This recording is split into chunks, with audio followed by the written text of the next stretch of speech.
Hello friends, welcome to our story podcast. Let's begin the story. The Eyes Have It by Ruskin Bond. I had the train compartment to myself up to Rohana. Then a girl got in. The couple who saw her off were probably her parents.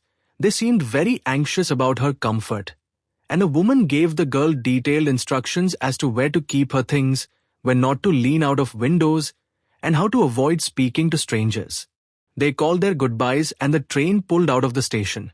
As I was totally blind at the time, my eyes sensitive only to light and darkness, I was unable to tell what the girl looked like, but I knew she wore slippers from the way they slapped against her heels. It would take me some time to discover something about her looks, and perhaps I never would. But I liked the sound of her voice, and even the sound of her slippers. "Are you going all the way to Dehra?" I asked. I must have been sitting in a dark corner, because my voice startled her. She gave a little exclamation and said, "I didn't know anyone else was here."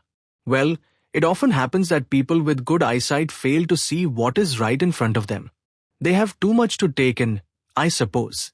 Whereas people who cannot see, or see very little, have to take in only the essentials, whatever registers most tellingly on their remaining senses. "I didn't see you either," I said. "But I heard you come in." I wondered if I would be able to prevent her from discovering that I was blind. Provided I keep to my seat, I thought, it shouldn't be too difficult. The girl said, "I'm getting off at Saharanpur. My aunt is meeting me there." "Then I had better not get too familiar," I replied. "Aunts are usually formidable creatures." "Where are you going?" she asked. "To Dehra, and then to Mussoorie." "Oh, how lucky you are. I wish I were going to Mussoorie. I love the hills. Especially in October."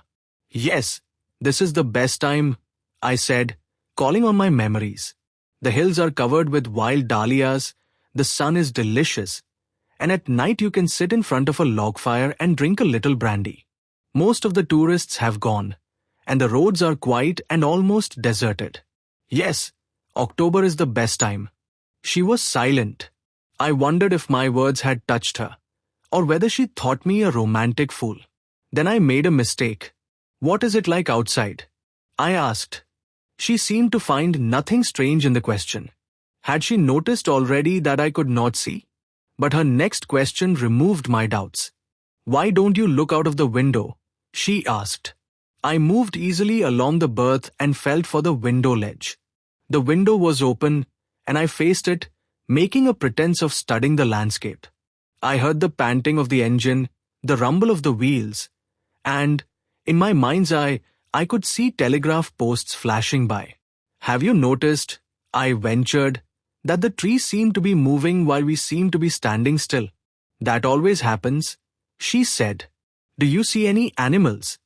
"No," I answered quite confidently.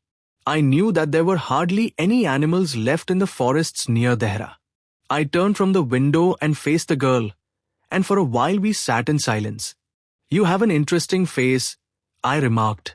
I was becoming quite daring, but it was a safe remark. Few girls can resist flattery. She laughed pleasantly, a clear, ringing laugh. "It's nice to be told I have an interesting face. I'm tired of people telling me I have a pretty face." "Oh, so you do have a pretty face," thought I, and aloud I said, "Well, an interesting face can also be pretty." "You are a very gallant young man," she said, "but why are you so serious?" I thought, then, I would try to laugh for her. But the thought of laughter only made me feel troubled and lonely. "We'll soon be at your station," I said. "Thank goodness it's a short journey. I can't bear to sit in a train for more than 2 or 3 hours. Yet I was prepared to sit there for almost any length of time, just to listen to her talking. Her voice had the sparkle of a mountain stream.